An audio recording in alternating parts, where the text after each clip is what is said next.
ವಿಶ್ವ ಬಹುಜನ್ ಧ್ವಜ ಮತ್ತು ಸಂವಿಧಾನ ರಕ್ಷಾ ಸೇನೆ ಸಂಘಟನೆಯ ನೂತನ ಪದಾಧಿಕಾರಿಗಳ ಪದಗ್ರಹಣ ಸಮಾರಂಭ ನಡೆಯಿತು.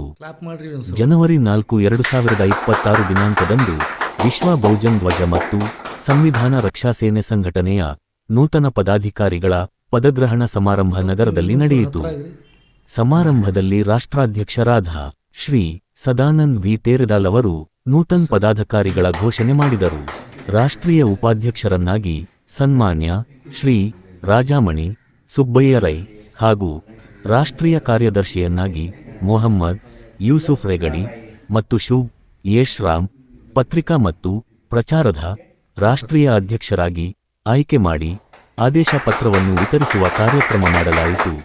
ಈ ಸಂದರ್ಭದಲ್ಲಿ ಮಾತನಾಡಿದ ನೂತನ ಪದಾಧಿಕಾರಿಗಳು ಸಂಘಟನೆಯ ಧ್ಯೇಯ ಮತ್ತು ಉದ್ದೇಶಗಳನ್ನು ಮುಂದುವರಿಸಲು ನೂತನ ತಂಡ ರಚಿಸಿ ಶ್ರಮಿಸುವ ವಿಶ್ವಾಸ ವ್ಯಕ್ತಪಡಿಸಿದರು.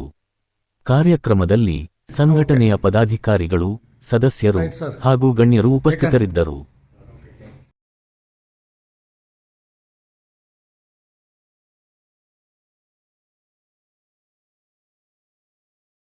ಈ ವಿಡಿಯೋ ಶೇರ್ ಮಾಡಿ, ಲೈಕ್ ಮಾಡಿ, ಸಬ್ಸ್ಕ್ರೈಬ್ ಮಾಡಿ.